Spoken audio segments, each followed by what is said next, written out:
umuyobozi wacu wa YESU Jean Fidele umwugarizo hari abantu batabizi umwugarizo ni igiti bashira mu muryango aho inka zisohokera yego awunkubita ku itako n'ubu inkovu y'umukara yayo ndayifite awunkubita ku itako ngwa munsi y'ikiraro mu rutoki ahamagara mama aramo ngo nyirakana ninde wabwiye uno mwana ko ntari se agiye gupfa Imana yo munakuye ngo abacecuru cyangwa abantu bakuze buri umuntu utakwiye gusuzugura aba yarabonye no kudasuzugura umuntu ukuze kudasuzugura umwana kudasuzugura umuntu wize ukunyumva no kudasuzugura umuntu wavuganyeho n'Imana nukuri abo bantu nushaka ubabone nk'abantu batagira ubwenge ariko kwiga indi ngeso utari nziza nkacunga abaturanyi batetse nacunga atetse nari mfite isahani y'umutuku y'iplastique nkacunga aratetse agakaranga bakira batekaga mu bikoni banatekerana hano hanze nkacunga yabacinjira mu nzu kinjira muri cya gikore ya kamera kandi kamera ndatekereza ko iki kiganiro kizumva nabo ntazi ko bagomba kucyumva mbivuze manitse ukuboko Yesu arakora Yesu ashoboye byose aravuga arakora kandi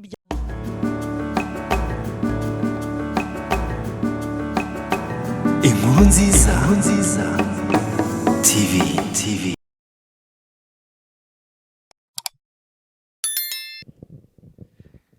Yes twongeye kubasuhuza abakunzi b'inkuru nziza TV amahoro y'Imana akomeze kubana namwe reka nizere ko aho muherereye buri wese ameze neza gahunda ni inkuru nziza kubagezaho inkuru nziza tukagera ku bantu bakavuga ineza y'Imana intego yacu ni ukwamamaza YESU Christo n'imirimo yagiye akorera abantu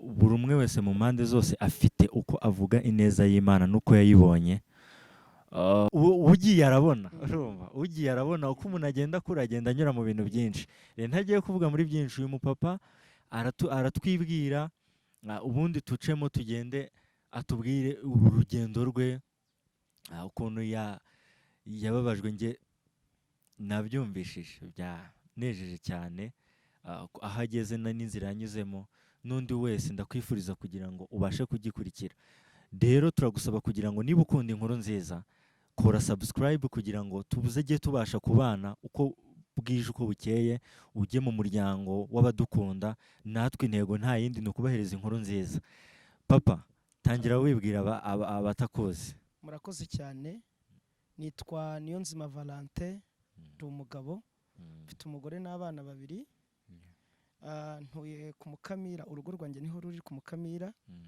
ariko kubera impamvu z'akazi ndi Musanze yego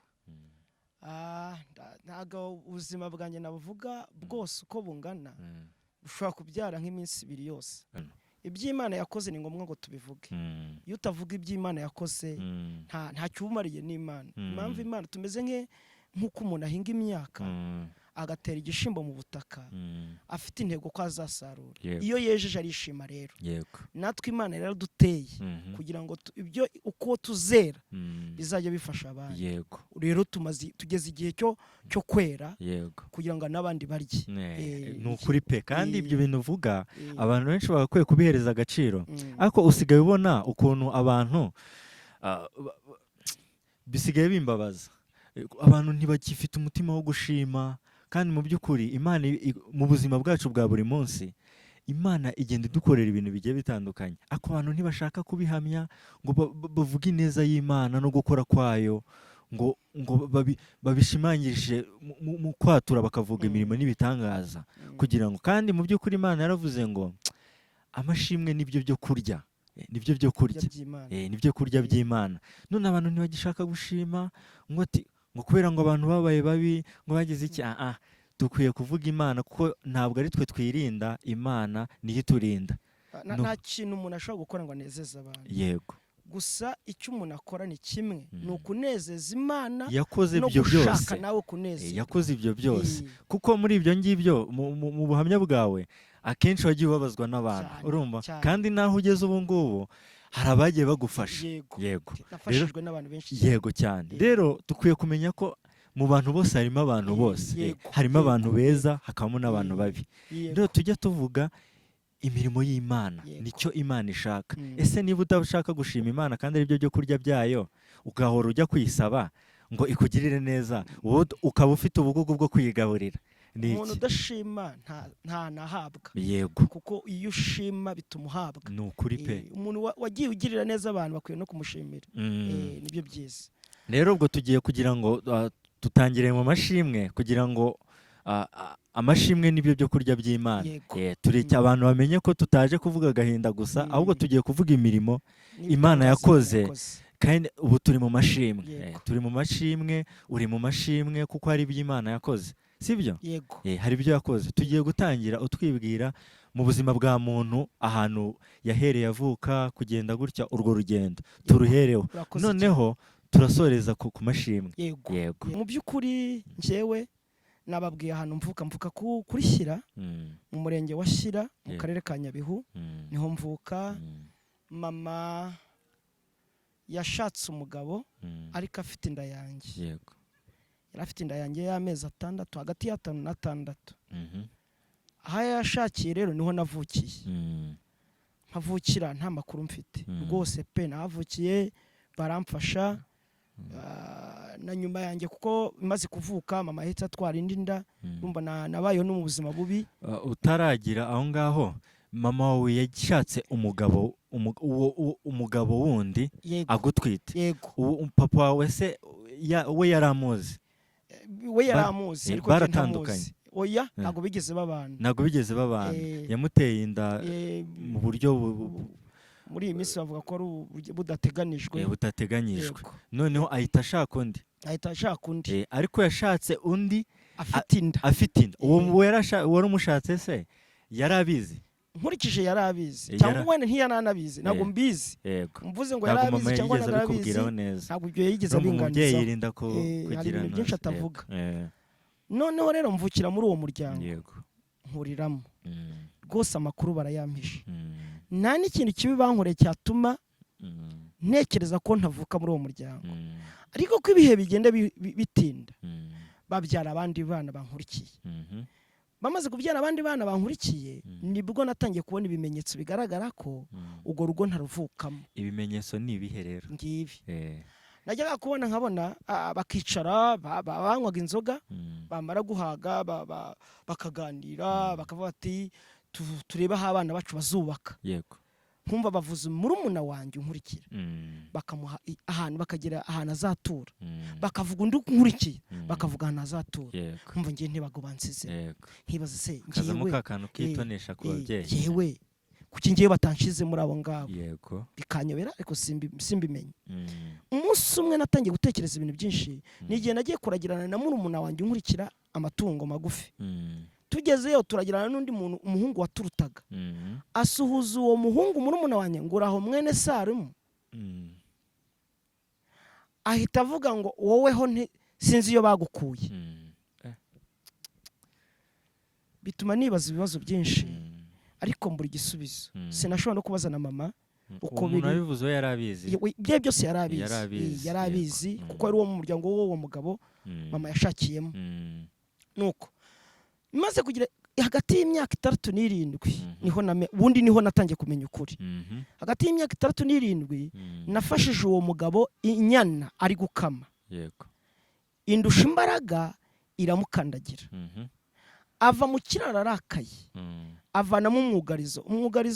Hari abantu batabizi, umwugarizo ni igiti bashira mu muryango aho inka zisohokera. Yego. Awunkubita ku itako. Nubu inkovu y'umukara yayo ndayifite. Awunkubita ku itako, ngwa munsi y'ikiraro mu rutoki. Ahamagara mama aramo ngo nyirakana, ninde wabwiye uno mwana ko ntari se? Yego. Aramubwira ngo ubu tuvugana sinzongera kumubona hano.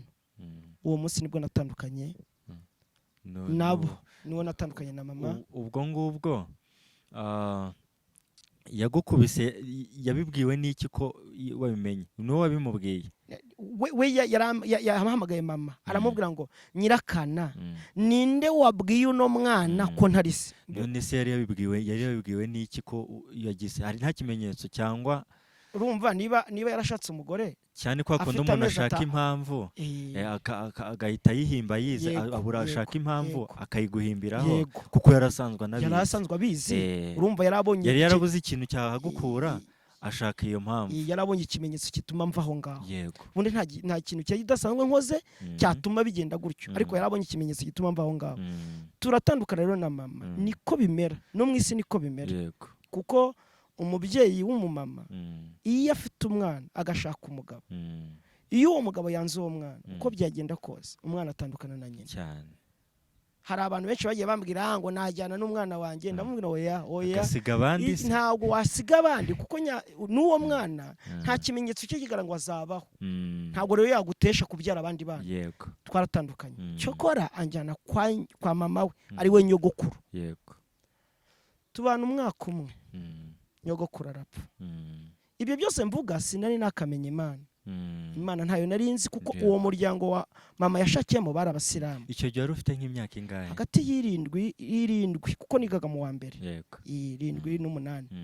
Icyo gihe nari nzi ubwenge. Icyo gihe rero bari abasilamu.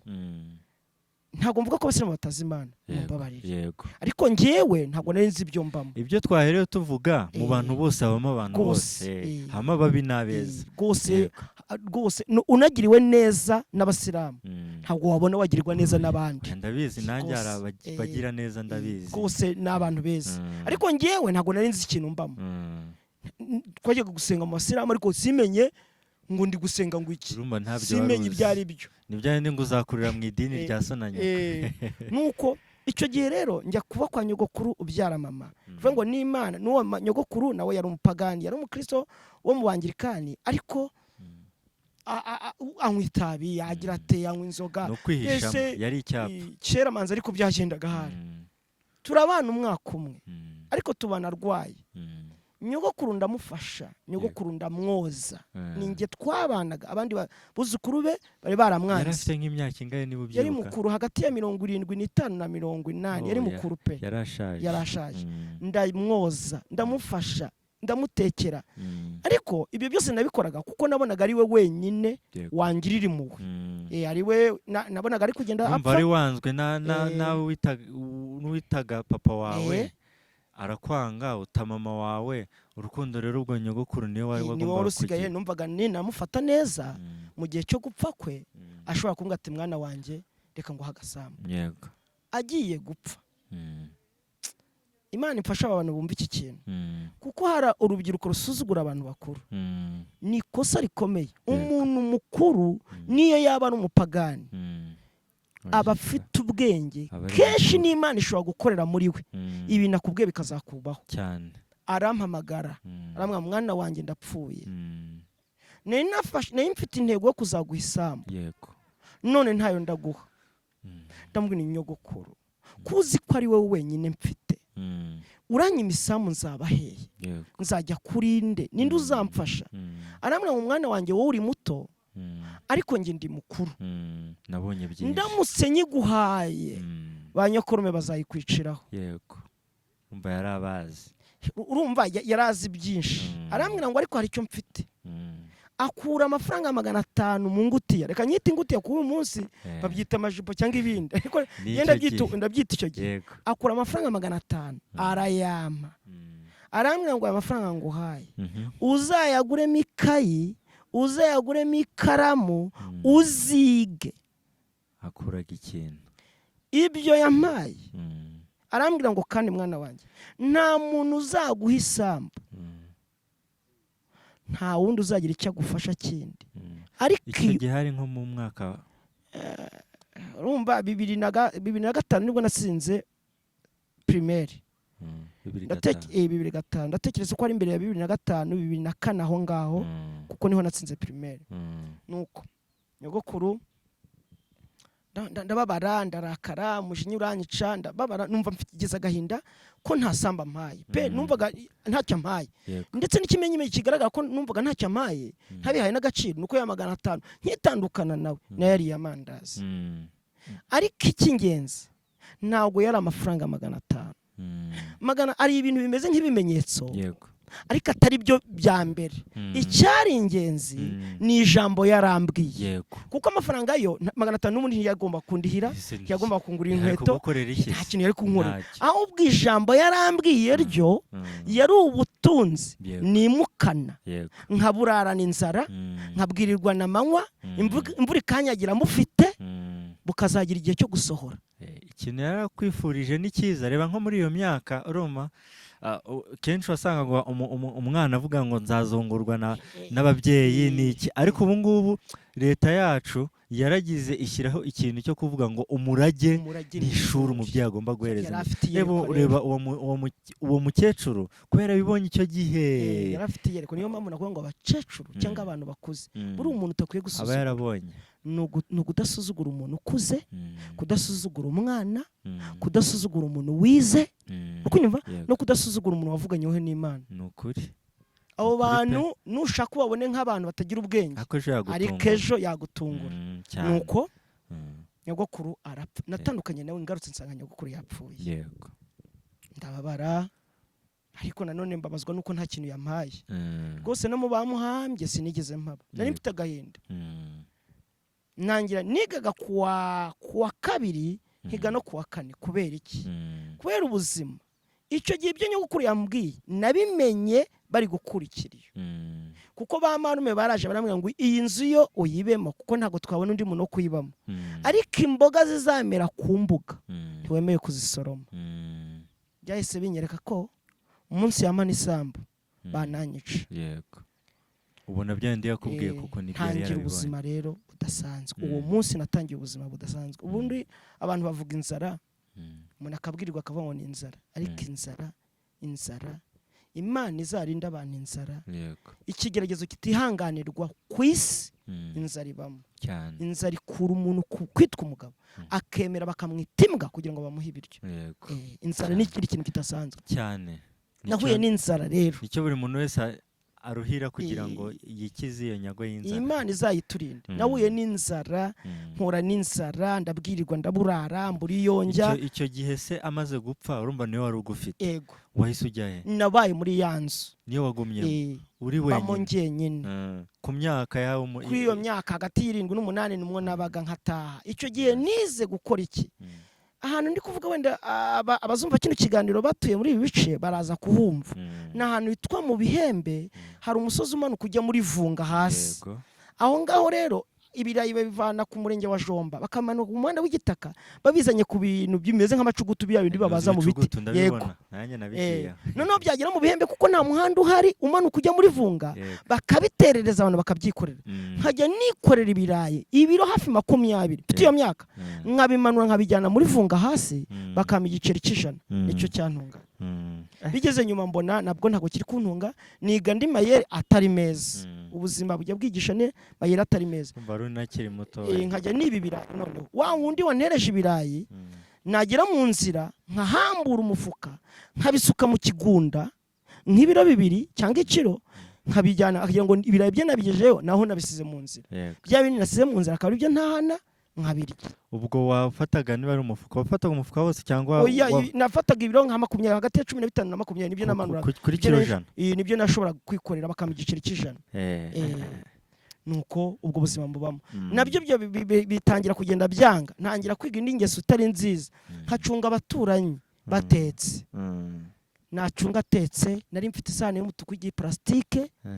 Nkacunga aratetse agakaranga, bakira batekaga mu bikoni. None banatekera no hanze nkacunga yaba cinjira mu nzu. Cinjira muri cya gikoni nkadaha. Kabyiruka nkareka ibyo nje. Hanyuma se na ukubwa icyo gihe ntabwo bigeze bagufata ukora ibyo bintu? Ibyo barabimenye, abantu barabimenya. None nahinguka no mu rugo ku rugo rw'umuntu akahamagara ati ngo waraje none ntangira kuburi yonjya. Uziko kera natwe ari kuntu mu rugo batekaga.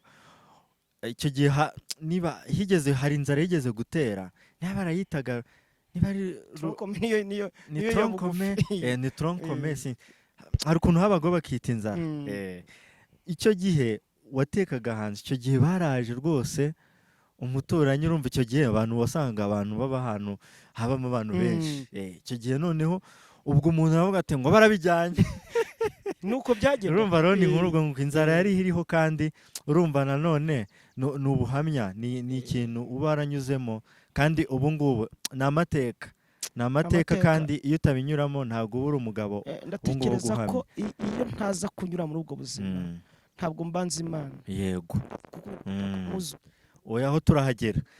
Ubwo turakomeza utubwira uko nguko baje kumenya ko iyo nzara inyishe, ndeba abaturanyi bose duturanye, ndeba ko hari umuntu waba ugira impuhwe zo kungiririmo. Hari umuturanyi twe duturanye ufite ibiryo, ndagenda ngo ngenda saa 5 ngo byibuze saa 5 zigera baraza kutugabura n'abana be. Ibyambayeho ni amateka.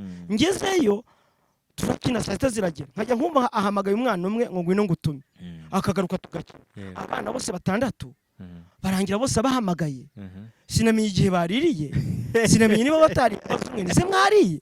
Arambwira ati twara uziko ibyo bintu byibutse natwe twajyaga gukina muri quartier umupira, nyine umupira, none ugasanga umuntu ukajya mu ati kanaka isiri pa akahita ajya atera ku ya mbere, akaza mugakomeza mugakinana, ubundi agahita amwumva ati mvuze ngo iki erekera ujye kurya. Ubwo wowe ntumenye icyabaye. Ntumenye ibyabaye.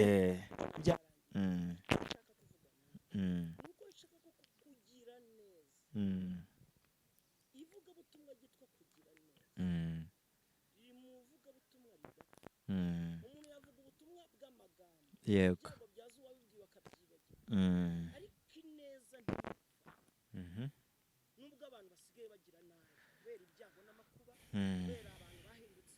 Abantu nabo basigaye barahindutse mu kugira bareka mujye mureka ibyahanuwe bisohore. Icyo gihe narebye umugore wari umurokore, yitwaraga neza, yari umupfakazi nta mugabo yagiraga, ariko nkabona yitwara neza, ahora aseka. ndavuga njyeyo aha wenda we ubwo asenga yangirira. Yego. Urumva nubwo utasengaga wizeraga abantu basenga. Ndagenda agaricara mwana wanjye baje ati bimaze manzi yarambonyemo inzara kuko yarazi ko nsanywe no kurya. Ati mwana ibyo twabimaze na biryo bihari. Ati ibicara aha ati gihatara kima ati buhekenye icyo ngo ushire ibindi muziko. Yego. Tumuziko. Yego. Ubwo ndi guhekenya cya kintu kirangiye, arabikuramo, arabindongera, arabima n'amazi. Murebye ni marayika. Njye nabonaga ari marayika, mbona ni Imana. Ni Imana ndiricyo idini nasengera. Iryo nsengera. Yego. Ubwo we nabonye umutima afite, ndavuga ngo niba n'abandi bose basengeramo bagira umutima nk'uyu, niho Imana iba. Naho ngaho. Yego. Yakwereye imbuto. Yaramfashije, yangiriye neza, nagiye mubona nka marayika. Yagufashije, bwira abantu yagufashije gute? Nyine icyo gihe yampaye ibiryo, nari imaze iminsi 2 ntarya, ampa icyo kijumba kibisi, anyokereza ibindi 3, arabironga arabima, amanamazi ndahembuka. Yakomeje kukugaburira cyane ibyo ngibyo. Bahize dutandukanye. Ubukora umutima ntiyaguhaye ibirenze, ariko umutima yaguhanye ni wo wakunyuza. None uyu munsi ndamutekereza, nagakiba mu Rwanda, yaje no guhura n'ikibazo kugwa, ntiyakomeza gukizwa, ariko nyansenga Imana ngo izamufashe gukizwa kuko. Yego. Muri ubwo buzima rero ngere ku buzima bwo mu wa 6 primaire. Ubwo aho ngaho wari uri mu wa kangahe? Icyo gihe ni mu wa 5, mu wa 6. Icyo gihe ndi mu wa 5 primaire. Nyabukuru yapfuye. Ndi mu wa 5 primaire aho ngaho. Yego. Njya mu wa 6 primaire. Ndashaka kuvuga aha mu wa 6 kuko niho honyine. Yego. Hatumye menya Imana. Igihe ndi mu wa 6 primaire nari ndikirara. Ubwo buzima nagize igihe ndiheba, ubuzima burananira, ntangira kunywa itabi ry'urumogi, ntangira guta umutwe, ntangira kugendana ibyuma. Wanyweye n'itabi unywa n'urumogi? Nanyweye itabi ry'urumogi, ngigiye ku bandi bana b'ibirara. None si icyo gihe wahise ujya mu muhanda cyangwa? Nabaye ikirara, nararaga muri ya nzu ariko nkigwa mu muhanda. None ubwo niho nahuriye n'abana b'ibirara nabo, ntangira kunywa itabi ry'urumogi. Nibuka umunsi umwe nari nagiye ko mbona njyewe sinzi niba bagira yerekwa, nagiye ko mbona urwego ruzamutse rugiye mu ijuru. Yego. icyo gihe rero niga muri tugiye yego n'abarimu niyo batanga ikizamini cyoroshye mu gihugu uwitwa Valentin kubera ko kuwa kabiri no kuwa kane ntabwo babara ko Valentin yatsinda icyambere nagiraga twakoze konkuru ubuze ko mbere bakora konkuru mbere yuko bakora ikizamini ngira amanota 28 ku ijana ntabwo natsinda icyo gihe banyicaza n'umwaka wa mbere muri zone yego turica yari umuhanga tumaze kugirana ndamubwira umugisha ngewe nta mama kuko yaranyanze nta papa simuzi nta marume nta mama wacu ndi ku isi nka Nyakame ngewe ndi umwe iyi si iranyanze icy'ingenzi nuko naba muri gereza bajya bampa ibiryo kuruta uko naba hanze yego nutanyereka dore mfite icyuma hano nanjye ngifite ngikenyereyeho ndakigutera banjyane bamfunge uwo mwana nawe yari umuhanga we cyane yari umuhanga arambwira ngo nutareba bikurebe ndakwereka byo igihe tugiye gutangira ikizamini mbona umukozi niba ari wo muri ministeri niba ruwahe ariko yarashinzwe ibizamini araza afata ifishi yanjye arasoma afata niyo arasoma asanga twiga ku kigo kimwe aravuga ngo kubera iki mwicazanya abantu biga ku kigo kimwe aho umutindi yanditse ntiriva yego nyiribyago mu cya leta icyo gihe cyari mu cya leta nyiribyago bihora ari ibyago ubwo mu cya leta si cyo gihe ntago basorovinga cyane ngo babikaze cyane ntabwo buri babikajije urumva babicaje sinzi uko bari babigenjeje ariko batwicaje ahama uko wamuga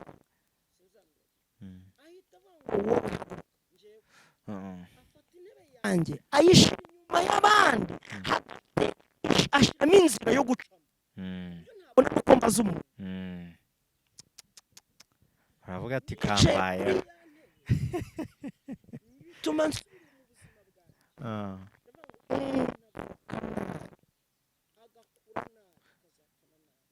nabivuze mu ijwi ryumvika ariko abantu batekereza ibyo mvuze ntibabimenya nyitaho kuko imbere yabo hari ikizamini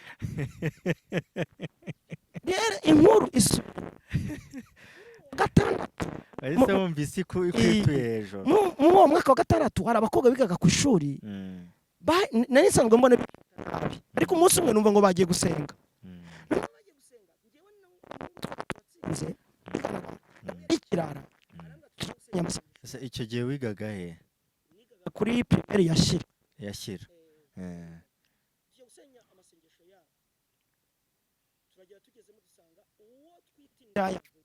iyoboye amasengesho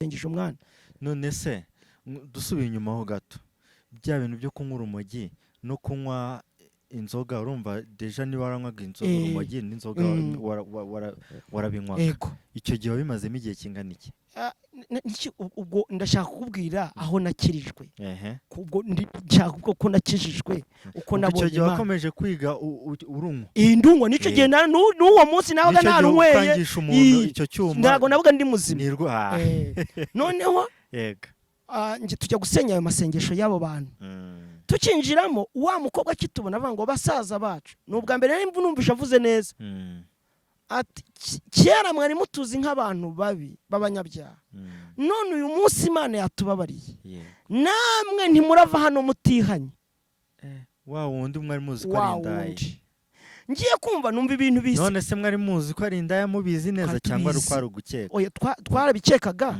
indaya nyine umuntu twita indaya ntabwo tuba twamufashe ariko twari tuzi ngo kubera ko twe turanye n'ikigo cya gisirikare ngo aryamana n'abasirikare n'umukobwa mukuru yiga muri primaire ari mukuru nuko icyo gihe aravuga ati namwe basaza bacu twe twihanye ariko namwe ntago murava hano mutihanye abwira umukobwa aranga ati kinga ugo rugi ararukinga rw'ishuri mana numva ibintu bintonagiye kuva mu maguru birantonagira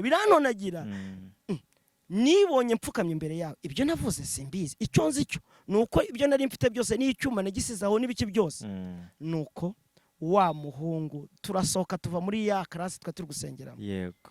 Tugeze hanze ankubita urushi. Arambwa ati nta soni gicucu. Tugere tugiye gusenya abantu. Tugiye kubabuza gusenga. Nurangiza uzi ibintu wavuze. Sinavuze ibiki ati wavuze ibintu nanjye ubwanjye ntakuzi. We. Nishabyihorere. Yesu aho bamuvuga. Bya biyobyabwenge nibyo byakuvugishaga ibyo ngibyo. Ekata banyihanisha. Ntakabiyobya-bwenge. Wahise uvuga ibyo wari. Uwo munsi nasa nk'ufashwe. Imana yahise imfatira aho ngaho nkuko yafashe Pawulo. Uwo muntu mwajyanye se ni wa wundi w'umunyabwenge mwiganaga cyangwa n'undi mwasangiraga? Mwasangiraga ibintu. Uwo nguwo rero ntiyigeze nihana. Ngiye nihanye nyine we ntiyihanye. Imana niwe yashakaga. Nuko rero dusohotse muri yo sare ndamubwira ni Yesu. Uyu mugabo witwa Yesu ntaramwaza arasebya aho bazaba bamuvuga hose sinzasubirayo naho nzanyura nkumva bari kumuvuga nzahahunga. Simenye ko Yesu yinjije muri njye. Nigeze mbwira abantu ndabavuga ngo iyo umuntu yanduye indwara yandura akiyandura ntagamenye ko yayanduye, ariko iyo bitinze ibimenyetso by'iyo ndwara bijya hagaragara. Nanjye Yesu rero imutwaye ntabizi ko mutwaye, ariko igihe cyo kugira ngo ibimenyetso byo bigaragare cyari gihari. Tuva aho ngaho ariko gushakira ubuhamya. Tuva aho ngaho cya kizamini nibwo renge kuvuga cya kizamini bangishaje hahandi rero. Numva umutwangiro atekeye ngo ariko Yesu wa wundi wagushebeje ntiyaba afite imbaraga zatuma utsinda ikizamini. Niwumvishijwe ibikubwira. Numvaga mu mutwe wanjye sinzi nk'umuntu unganije nuko Yesu rero dore barambwe ngo ushoboye byose, dore waranamwajije, niba ushoboye byose numa gukora kino kizamini nkagitsinda koze so n'abakobanye mbisubiyemo nzagukorera. Iyo nsubiye inyuma ngira ubwoba kuko numva indahiro narahiye kwishaka kunkoraho. Ntangije iryo jambo numva ikiganza ibi mvuga ndabivuga nkanjye, numva ntacyo nabonye mvuze ngo nakibonye nabambeje. Numvishe ikiganza kinkoze mu irugu aha gifite ubushuye bungana n'ubw'umubiri w'umuntu, kirazamuka gihita hano mpita ntubwenge. Numva sindi kumwe n'abandi, numva sinsa nko ngwicaye njyenyine, numva ijwi rimpamagara rimbwira ngo ko ikizamini kiri imbere yawe ni ikihe gituma udakora. Udakomeje aho ngaho aho hano reka mpatindeho kuko benshi ngenda byumva ndi kubasha kubyumva, ariko hari abantu benshi nk'umuntu utazi gukora kwa Yesu cyangwa Imana uko ikora n'uburyo ihamagara abantu bayo, harushobora kumva akagira ngo ni filime urimo kuvuga. Cyane rwose ibyo bintu neza wowe ubwawe nicaye urabihamya neza ukavuga ngo nicaye imbere ya kamera, kandi kamera ndatekereza ko iki kiganiro kizumva nabo ntazi ko bagomba kucyumva. Mbivuze manitse ukuboko. Yesu arakora. Yesu ashoboye byose, aravuga, arakora, kandi ibyo akoze bikagaragara. Dukomeze, urakomeza nuko babihamye neza. Ngiye kumva numva icyo kiganza, numva ubwenge buragiye. Yego. Ubwenge bugiye numva ijwi rimbwira ngo kudakora kandi ikizamini kiri imbere yawe niki. Sinigeze ntegereza ko basona. Gusona urabena bigiye gukora basona mwese mukahita murambura ibizamini. Njewe sinigeze numva sone. Narambuye ikizamini ndakora. Icyo nibuka ntabwo nzi ibyo nakoze, sinzi uko nari ndi gukora. Yego. Gusa narakoze. Icyo nibuka kuri finali nuko mu bibazo bavuga ngo mutoranyemo. Ngewe kuko amategeko ntayasomye na bya bindi bavuga ngo batoranyemo narabikoze byose, sinasimbuka n'ikibazo na kimwe. Nihuse rero tusohotse tuvuye mu kizamini cy'imibare cya mbere, tugeze hanze njya kureba wa wundi witwa Umugisha, wa mwana twatwicanye uwa mbere muri zone. Batandukanye ariko yari yakwemereye. Ndamaze mwene data ikizamini wakibonye ute? Ati ngewe we ati seri A nayo sinyirangije. Wa wundi uzakora umunyabwenge. Nise gukora umunyabwenge byagenze bitatu. Simbizi, sinzi ko byagenze. Yego. Kimweyo muri abanyabwenge uzakora n'ikindi kizamini wowe uri umunyabwenge. Nihuse rero bazanya abatsinze. Ibizamini bya leta byararangiye byararangiye mwarategereje bagiye bavuze gusohora ngo reseta. batsinze barabanga umuntu watsinze wa mbere yitwa Niyonzima Jean Todiye nababwiye ko nitwa Niyonzima Valante bavuga undi watsinze wa kabiri nibagiwe izina rye n'undi mwana twiganaga undi wa gatatu watsinze kuko hatsinze abanyeshuri 4 undi wa gatatu watsinze yitwa Niyonzima Valante uzuru wa gatatu ikigo cyose kirahagarara abantu bose bumva bitabaho kuko bari bazi ubwenge mfite abantu bose baravuga ngo ibi bintu bibaho birabatangaza Imana ishimwe kuva uwo munsi maze kubimenya ndataha ubona bya bindi Yesu yakubwiye urabibona bibonesha amaso yawe rwose ndataha nyamara reka mvuge Yesu arakora buriya uri kubona abantu babivuga bakabivuga umwe babiri ntabwo ari uko ari abasazi buriya Yesu tuvuga arakora ubyemere cyangwa ubyange ababyanga babyange hari igihe kizagira bakanamukenera niba wibuka neza icyo gihe ubu wa gatatu uribuka amanota bagize nagize icyo gihe twakoreraga ku manota aggregate ndumva naragize 28 ahari 28 ndumva naragize 28 bari bafatiye kurangaye bari bafatiye uwa nyuma bari bafatiye kuri 42 ahari niba ntibeshe cyangwa 35 ahari aggregate ya nyuma 35 urumva ko wabikubise ndumva ariyo bari bafatiyeho nuko ndangije rero ndataha ngeze muri yanzu none se wagiye gukora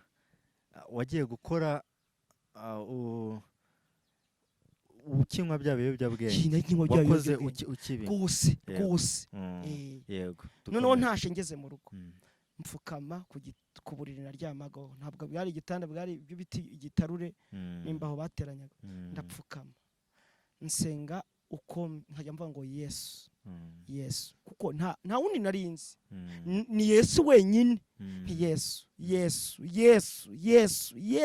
Yesu wakoze gutyo icyo nkundira Imana rero nuko yumva isengesho umuntu akavuga make Imana ikumva ibindi bintu biri mu mutima w'umuntu birenze ibyo avuze yego Imana iranyumva ndayibwira rero Yesu twumvikane wakoze kumpa gutsinda ariko ndagusabye nibazana urupapuro runjyana ku ishuri nzasanga handitseho groupe scolaire yashira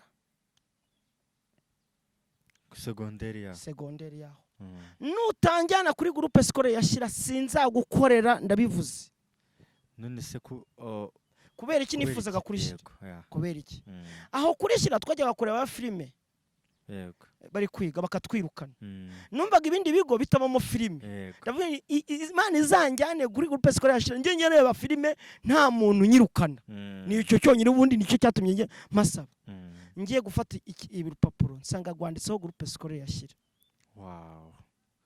ndavuga Mana ndongera ndayibwira Mana twumvikane kangusaba ikindi urabizi ko nta muntu numwe wo kumfasha mfite ndagusabye umpe inkweto umpe ipantaro umpe ishati umpe matora umpe ivarisi umpe n'amafaranga y'ishuri nutayama sinzagukorera babandi bose banyangaga babandi bose banyirukagaho bose nibo bampaye ibikoresho hari uwampaye matora wampaye ivarisi hari uwampaye isabune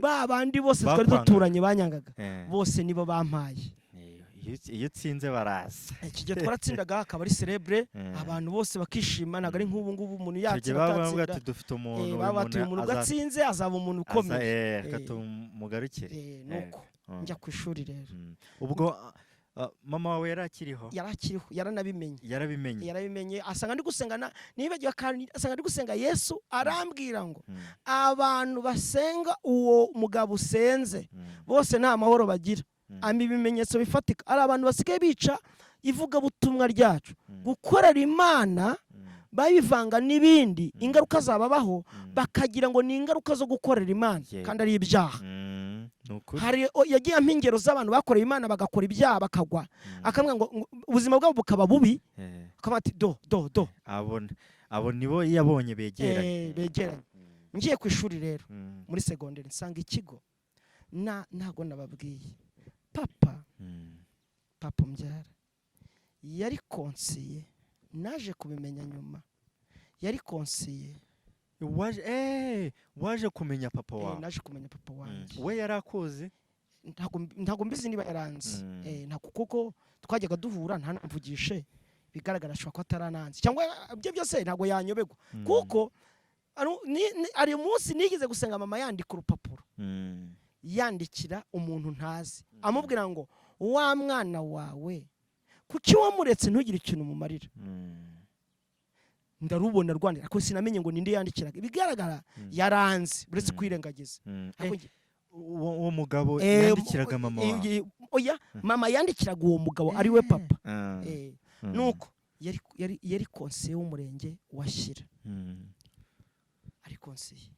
Icyo gihe ngiye ku ishuri rero, kuko inkuru zanjye abantu bari barazime, buri uzi ko ushobora kuba wowe utazi ibintu byawe, ariko abandi bantu bakaba babizi babiganiraho ariko ntibabikubwire. None se ugira ngo buriya niba uwo mama wawe, kenshi abamama ntabwo bakunda kubivuga, barabiceceka. Ariko ku mugabo burya aramenya akavuga ati bishoboye kubona naramuteye inda, kandi noneho akagira n'abandi b'inshuti ze bari babizi, kandi noneho urumva rero ndi mu murenge wo wayobora, mu kagari aratuyemo niko twe dutuyemo. Papa atari no kubeshya, ifoto ye sinayibona, sinzi ko nayibona, ni mu bana yabyaye, mubo basa ninjye. Benshi iyo byagenze utyo muri ubwo buryo, byanyuze muri ubwo buryo, Imana iragenda ukagira ngo bamuprintinze. Nuko rero ngeze mu kigo nsanga inkuru yanjye iri mu kigo muri groupe scolaire, nsanga abantu bose baranze, nsanga amateka yanjye yose yahageze. Yagejejweho nande? Nuvuga ngo primaire aho nigaga cyari cyegeranye na groupe. Urumva ndetse batunguwe no kubona umwana bari bazi atsinze agiye no mu kigo cye, na se yaramwanze ari konsiye w'umurenge.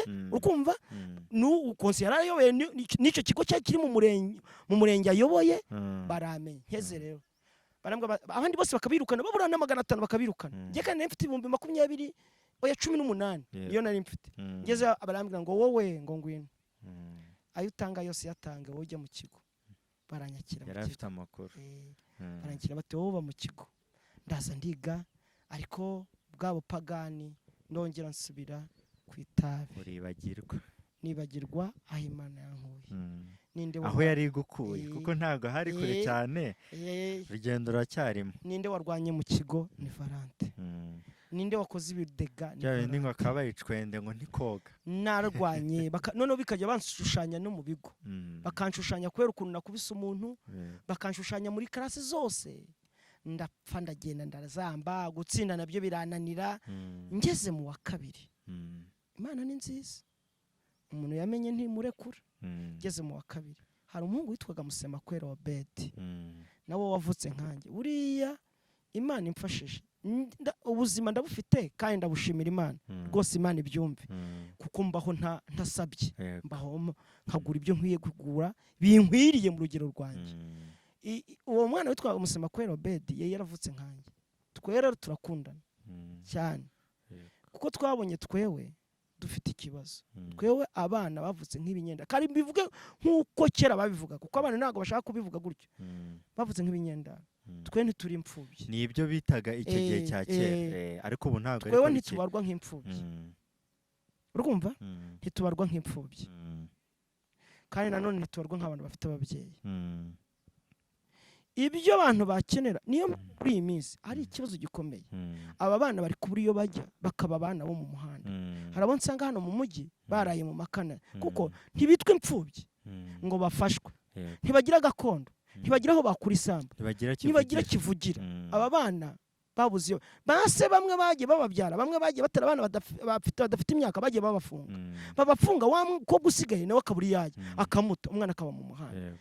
Nukuri ngiye nshoboye, mfite ubuzima bugize, nakora na societe. Ari bene data twavutse kimwe mu gihugu, bafite ubuzima bakomeye, ariko ntibashaka kubivuga.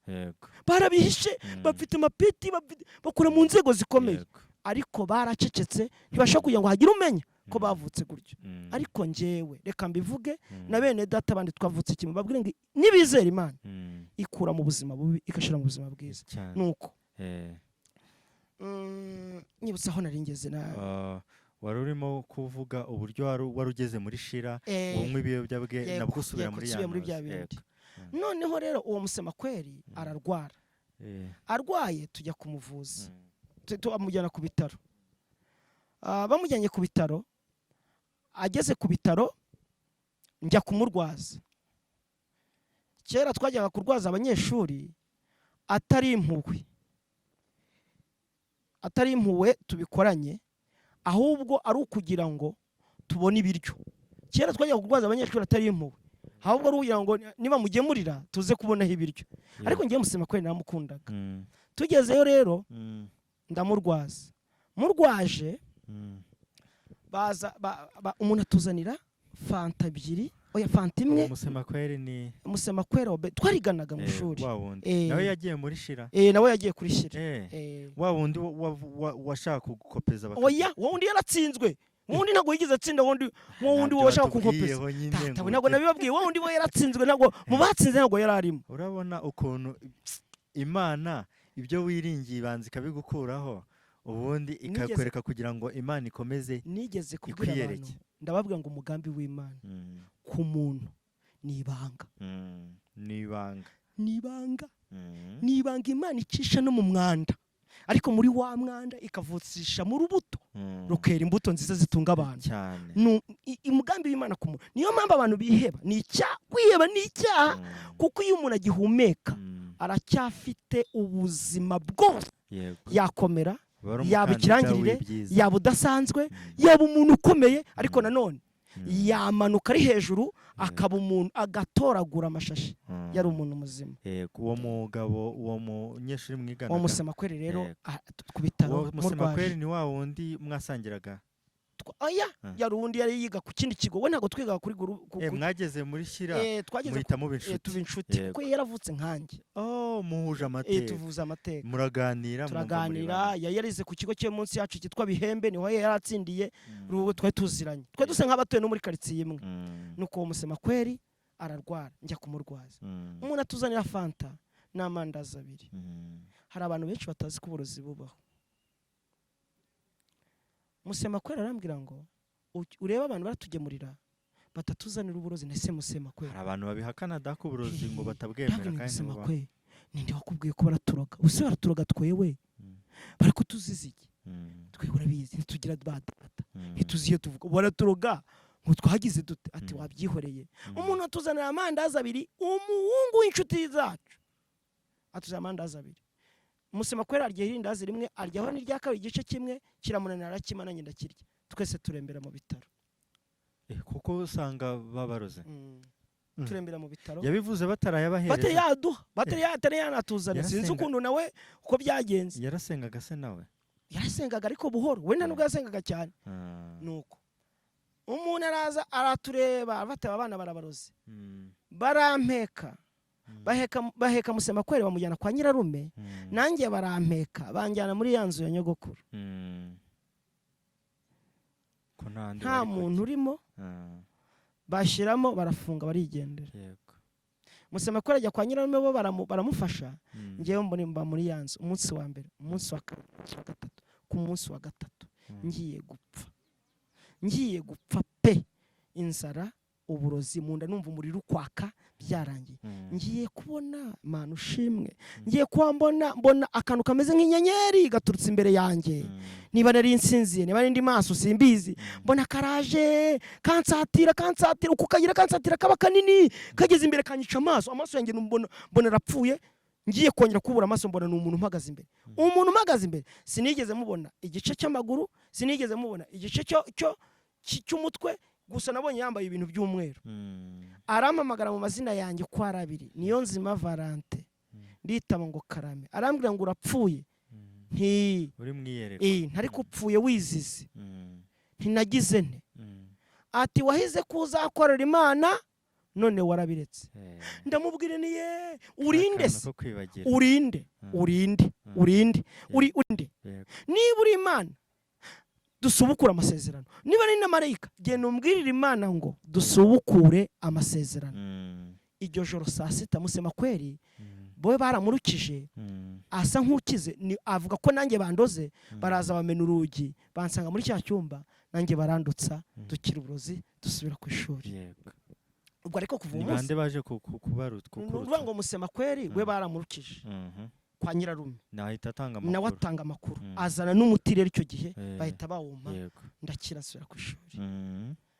Umunsi umwe ndi ku ishuri rero, ubwo ubuzima noneho iyo umuntu akijijwe atangira ikosi. Ubwo icyo gihe se icyo gihe wahise uvuga ati sina nta ubwo icyo gihe narakijijwe byanyabyo, nakizwa ntagira idini, nkizwa ntagira aho nsengera, urukumva, ariko ndakizwa.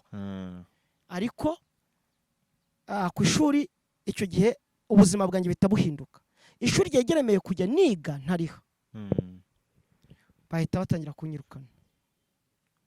Kubera iki? Sinzi ko byagenze, ariko ndatekereza ko impamvu bari bakwemerera ko uzajya wigira niga nta mafaranga ndi gutanga. Ubuzima bitaba wahagarara. Ese abaheburaga nibo bari bakihari? Nibo bari bagihari. Yego. Ariko ndatekereza ko hajemo ibintu byinshi, kuko bahagarika kwiga kwanjye kurihirwa nuko papa nari namubonye mu kigo. Namubonye mu kigo. Yakoraga mu kigo? Oya, yaje yarayoboye umurenge. Aza mu kigo. Arataha. Icyo gihe nyuma y'iminsi mikeya intanda arambwira ngo mwana wanjye, niko yambwiye intanda, ngo igihe cyawe cyo kwirukana kirageze, ushaka ubuzima, ushaka kubaho, ariko ntabwo uzongera kwiga utariha.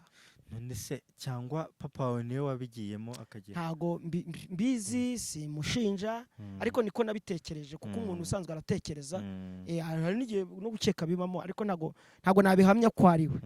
Icyo gihe rero ubuzima nibwo bwatangiye kuba bubi. Ntangira ikosi. Imana ni igikoresho umusivili. Babyumve. Iyi Imana izagukoresha ntabwo ugomba kuba umusivili, ibigomba kugutoza. Shuri ryayo.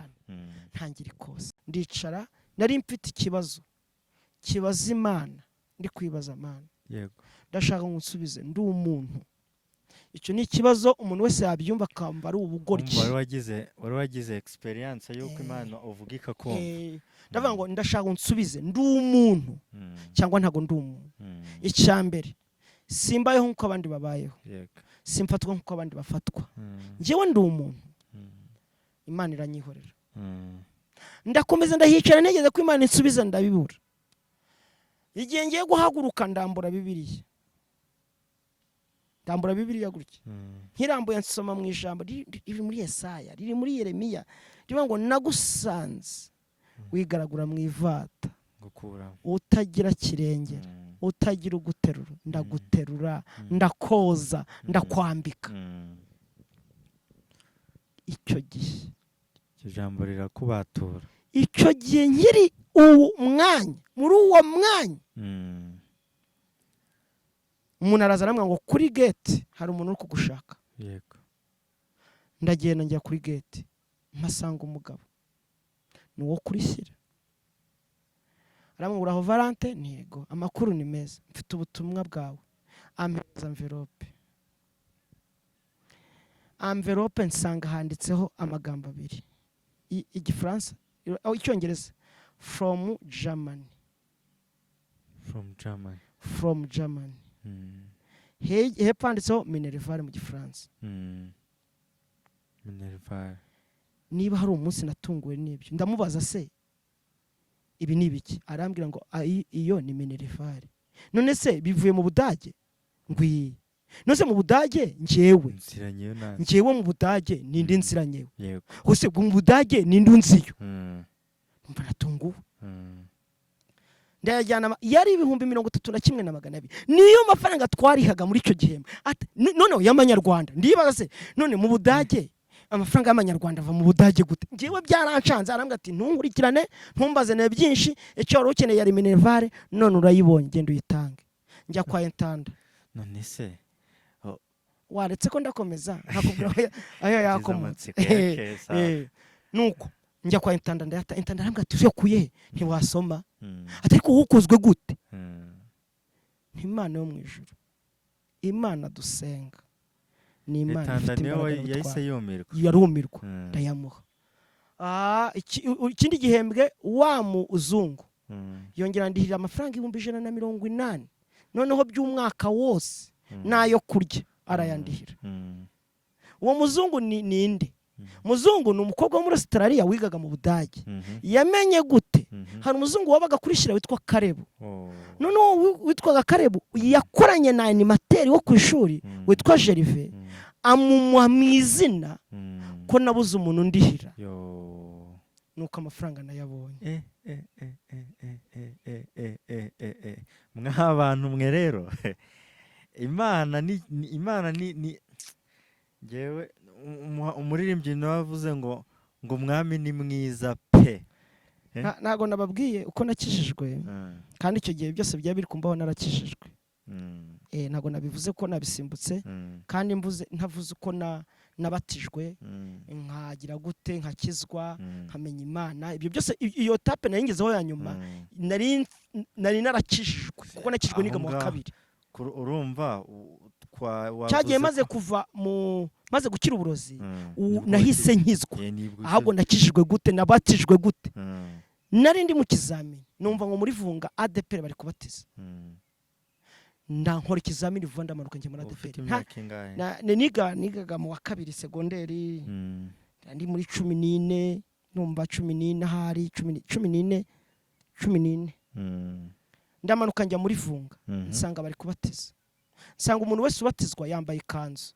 Ibi ndi kubivuga abonye mvuga niba byumva bazabimenya. Nsanga buri wese ubatizwa yambaye ikanzu kandi ngiye nambaye uniform y'ishuri.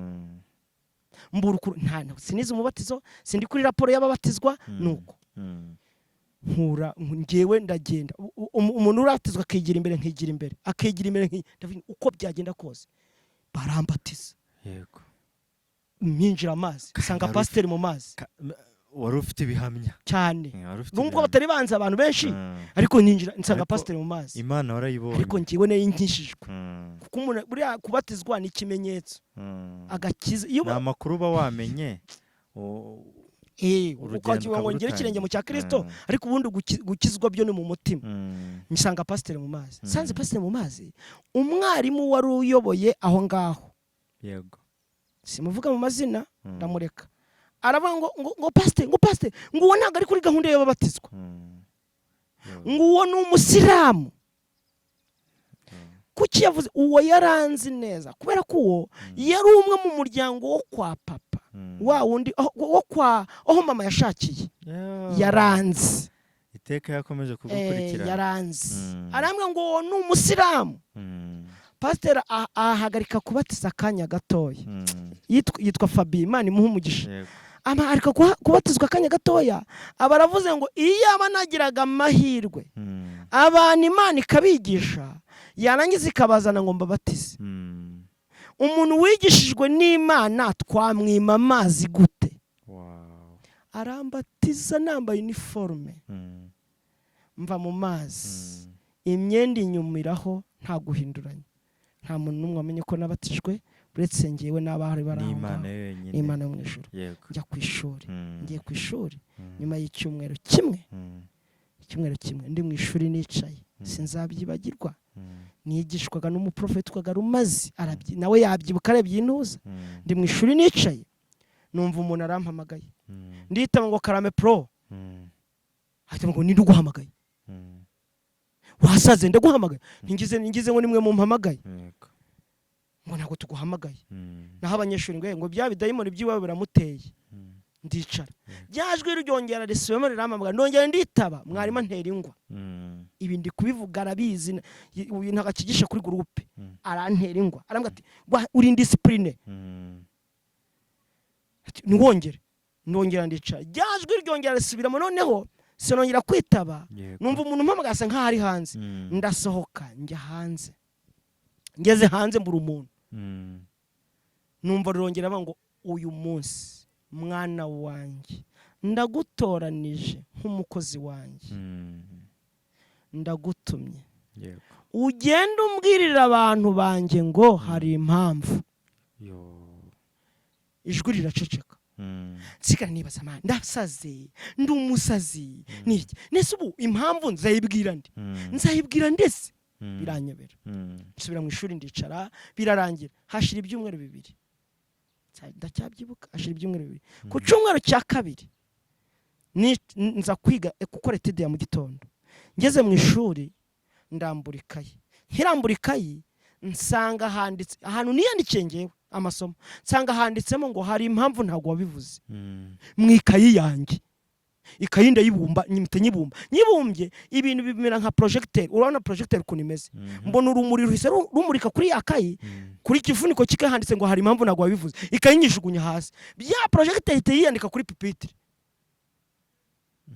impamvu ntago wabivuze mpita nsohoka bari abantu rero bazumva bakagira ngo ni filime uri kuvuga abakorera imana barabizi bavugana n'imana bazi ko imana ivuga barabizi ndasohoka njya hanze ngiye hanze byajwe noneho bya bintu nabonaga kuri project biza mu matwi numva ngo hari impamvu ntago wabivuze ndavuga mu mana ndakwinginze mfasha umporeze umururusa ko ngiye gusara numva ngiye gusara mbabara ngiye nzabivuga byajwe riragabanya uko umuntu agabanya volume ni kwijwi ryagabanutse uko umuntu agabanya volume rigenda rigabanyuka rirashira hari kuwa gatanu kuwa gatandatu ku cyumweru ntira bibiliya nta niyo nari mfite njya ku rusengero gwa wa mugabo wa wundi wavuze ngo ni umusiramu njyayo ngezeyo ndareka ndashaka kuvuga ubutumwa akanya bibi ikibazo baricara mu itorero ryacu abadiyakoni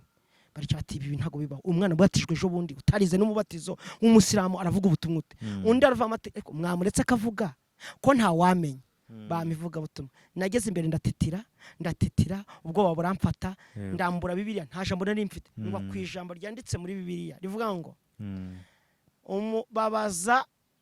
babaza ababyeyi be ngo kuyu mwana yavutse babaza Yesu kuyu mwana yavutse ari impumyi ni uyu mwana wakoze icyaha cyangwa se n'ababyeyi be Yesu arabasubiza ngo uyu mwana nta cyaha yakoze ababyeyi be nta cyaha bakoze ahubwo byabayeho kugira ngo imbaraga z'Imana zerekanirwe muri we impamvu birabonetse ngiye impamvu uravuga ati hari impamvu nicyo jambo najyanye abantu baramobera bati mukozi bimoba watangiye kuvuga ubutumwa ryari bwari ubwa mbere ivuga ubutumwa ryambere byanjye mu buzima niryo ngiri hashize iminsi ngaho batije hashize iminsi mike mbato twavuze ngo uwagiye arabona hari impamvu rero byose bibaho kubera impamvu iyo bibayeho nta mpamvu bimara igihe gitoya ariko bifite impamvu ntibishiraho cyane pe iyi impamvu rero ibaye ari y'Imana iyo bibayeho ari impamvu y'Imana nubwo byaba ari bibi bibyari byiza ko numva ubuhamya bwawe bana burimo ikintu nge ndimo gufashwa kandi mu by'ukuri ni ikintu cyiza cyane aho ngaho ni urugendo wari uvuze turagaruka handi twari twageze uvuga uburyo amafaranga yavuye mu yego muzungu buri ni muri trokome mu wa gatatu nkora trokome Imana irashigikira ndayitsinda njya mu wa kane wa muzungu no mu wa kane arantangirira ariko mu wa gatanu muzungu arahagarara ntabwo naje kumenya icyatumye ahagarara arahagarara ariko iyo umuntu w'Imana yego n'iyi nzira imwe icitsemo kabiri Imana ituremera indi nzira umuntu w'Imana bimwe birahagarara Imana ikarema ibindi cyane rwose nuko Imana iteye icyo gihe noza wanyu animateri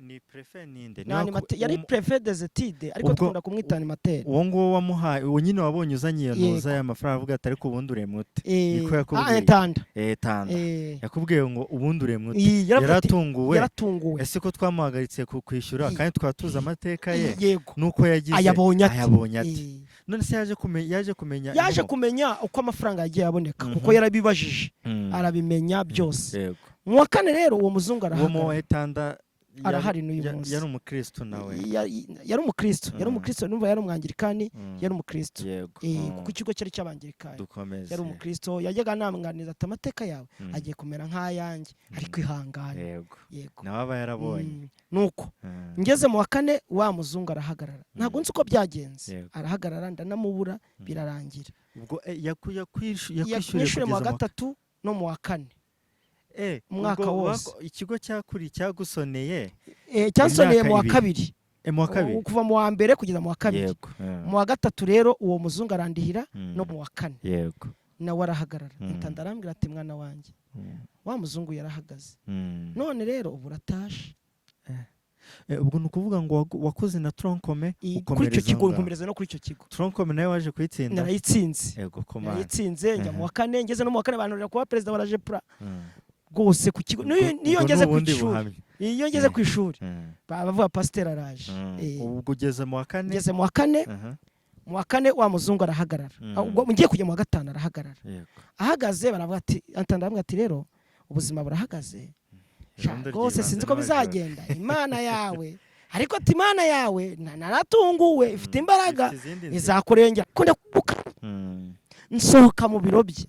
Imana nsohoka mu biro bye nsohoka mbabaye mbisikana n'umuntu winjira mu biro bye.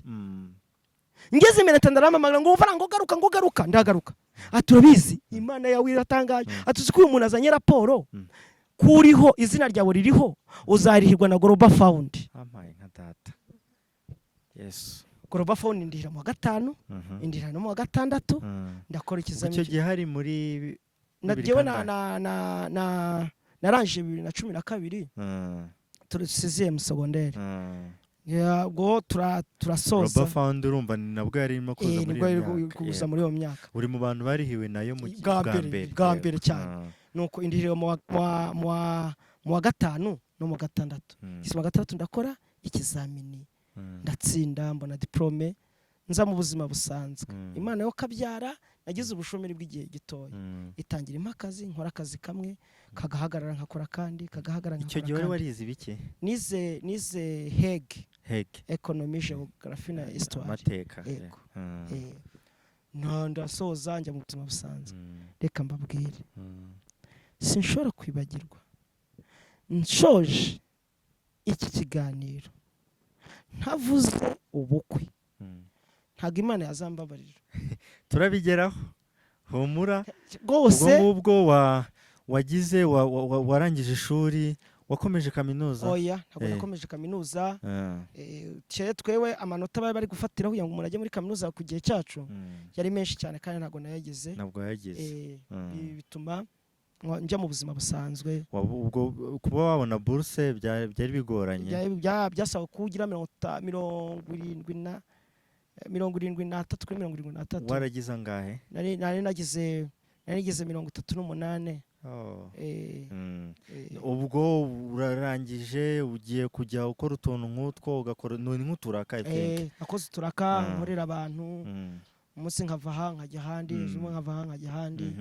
Ibyo bizungurukamo igihe kingana gute? Na 2014 nibwo nagiye muri uyu munsi ndi gukora.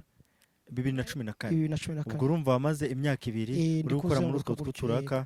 Urumva ko Imana yagendaga igira ukuntu igukinga ikagukinga.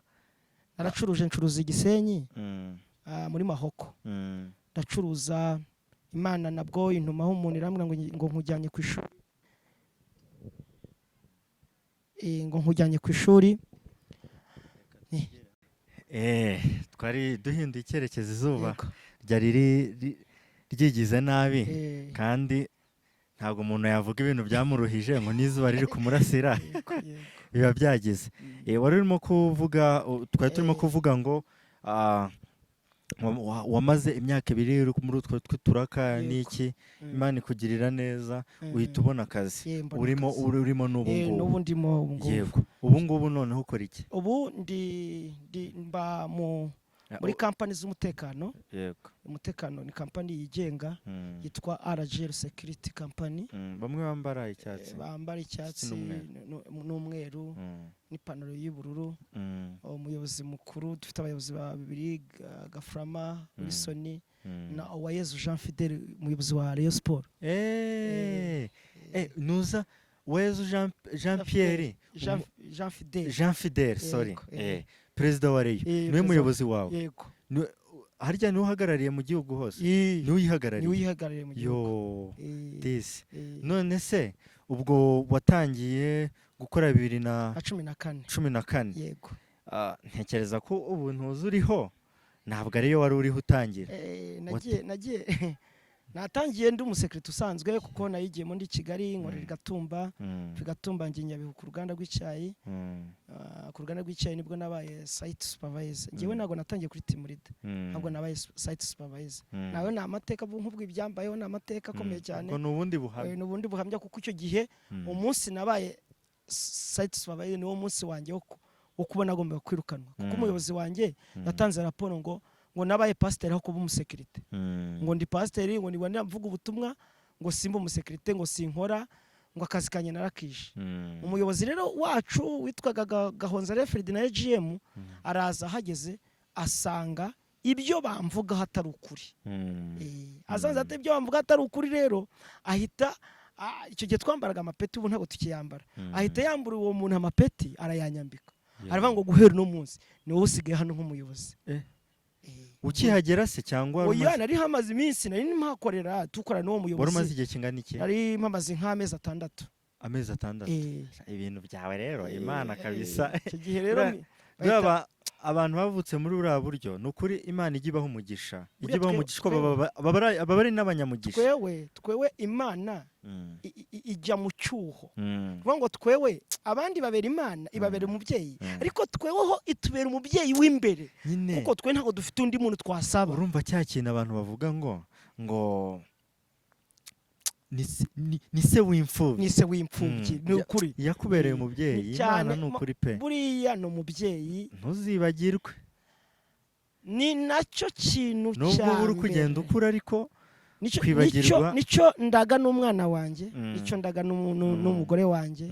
Nabwiye umugore wanjye ngo waranshatse gutyo ubuzima bwanjye urabuzi sinzigira nibagirwa. Yego dukomeze urakomeza umbwire akazi urakomeza agakora mva Nyabihu banzaniza y'Ubusogo ni muri universite ndahakora mvamiza y'Ubusogo nza hano twa Sotiri ku ruganda rw'ifarini Sotiru nza muri Nesi Ruhengeri ndamasupervisor nongera mva muri Nesi nsubira kuri GRC ku ruganda rw'ifarini mvuye kuri urwo ruganda rw'ifarini ejo bundi umumaza amezi 4 cyeko na operation wanjye araje aravuga ati tutundungurwa ndi kumwe n'abana bati guhera uno munsi ni wowe muyobozi hano muri mu majyaruguru.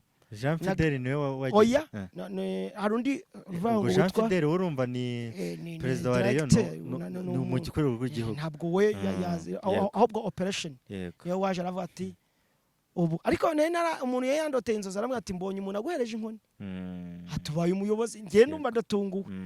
Ubwo ako kanya baravuga ati ni wowe usigaye uyobora hano ubwo niyo mirimo ndi gukora n'ubu ngubu.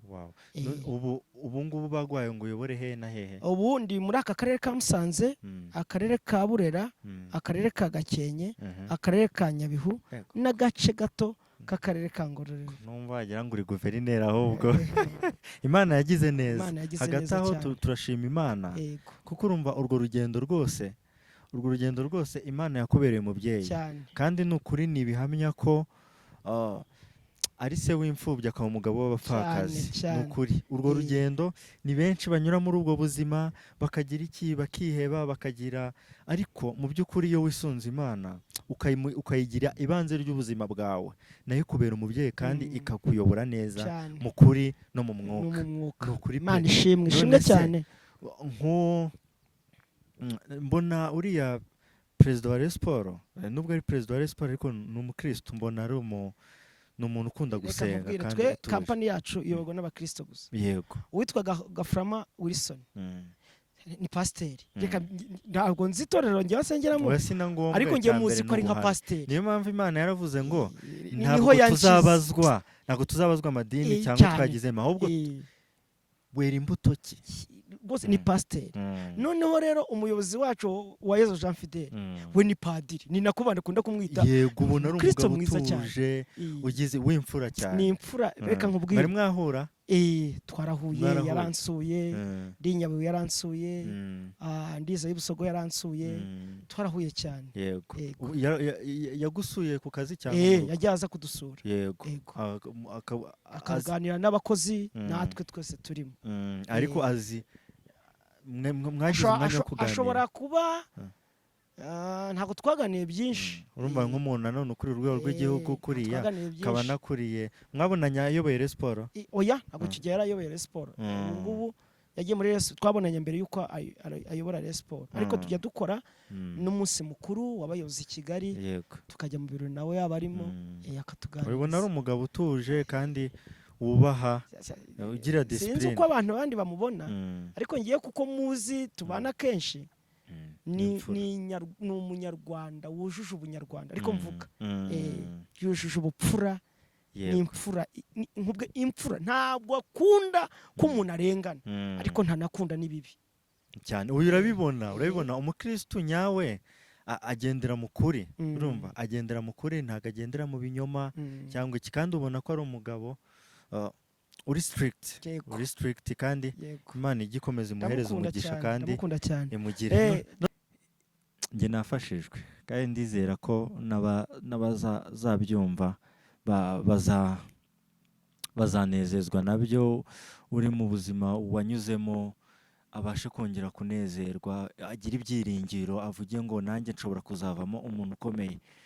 Wanyuze abantu barakwanga, unyura mu buzima bukomeye, Imana ikubera umubyeyi, uba umeze neza. Buriya iyo ugeze ku rwego rwo kuvuga ngo uyoboye kampani, uhagarariye kampani mu turere turenga tune, tugera muri dutanu, ni uturere dutanu. Urumva abo bantu bose ubuyoboye ukuntu ari benshi. Urumva Imana ntabwo irobanura ku butoni, kandi ni ukuri umuntu udukurikiranye akaba ari muri ibi bihe, humura, Imana igira neza. Bishobora gutinda, ariko iherezo ryo gutinda bikazaba byiza. Ubu ngubu se icyo nasoza nkubaza, ba bantu bakwanze bakugize, ubu ngubu bakugeraho, baracyariho? Ese baba barakugarukiye bakagusaba imbabazi cyangwa? Papa aracyari, cyokora mama we turabana cyane, ariko papa wo kugeza n'uyu munsi ntabwo yari yabohoka. Ariko papa wawe, mama wawe nta kibazo, murabana. None se wa mugabo babanaga nawe aracyahari? Baracyabana? Arahari, ariko ntabwo ari mu Rwanda, ari mu Buganda, nagakibana na mama. Bagezeho baratandukana? Yari yigendera ajya mu Buganda, aramusiga. Imana ishimwe. Umubyeyi aba ari umubyeyi, kandi n'umubyeyi uta umwana, ntakurikirana umwana, ntabwo aba ari byiza. Ariko ntacyo papa w'abapapa aba ahari, agira akaturengera, akatubera hose mu makuba no mu byago byose, akatubera papa. Ni ukuri pe, kandi turamushima. Ni benshi cyane bazabibona bagafashwa kandi bakanezezwa nabyo. Twakubutse tuvuye i Kigali, ubu tugiye guhita dusubirayo, kandi ibintu waduhaye pe turizera ko bizagera ku bantu kandi bikabanezeza cyane. Reka tugushimire kandi tukubwire ngo Imana ikomeze iguhire, kandi ukomeze ntuzibagirwe Imana yakugiriye neza muri ubwo buzima bwose, kandi uzayiraga abana bawe, abana, kugira ngo n'ubu utanagihari abana bazavuga ati Mana, ni uko ibi bintu dukora bizagera kure, n'abana bizakomeza bibicyara igihe bazabibona barakuze, ariko bazabone Imana. Icyo nabasabira ni ukugira ngo bazakorere Imana ya se, bakorere Imana ya se, kugira ngo bazakomeze guhamya Imana wabonye, kandi Imana izakomeze nayo ibabere umwungeri mwiza nk'uko yabereye se wabo umwungeri mwiza. Reka nshimire abantu bazakurikirana kino kiganiro, kandi Imana izabafashe, bahe umugisha. Kandi ndashimira n'abantu bangiriye neza, kuko kudashima ni icyaha. Ndashimira abantu bose bagize neza mu buzima bwanjye bwose. Ni benshi, ntabwo nshobora kubavuga ngo mbarangize, ni benshi cyane. bangiriye neza n'uyu munsi kandi haracyari abangirira neza namwe ndabashimira.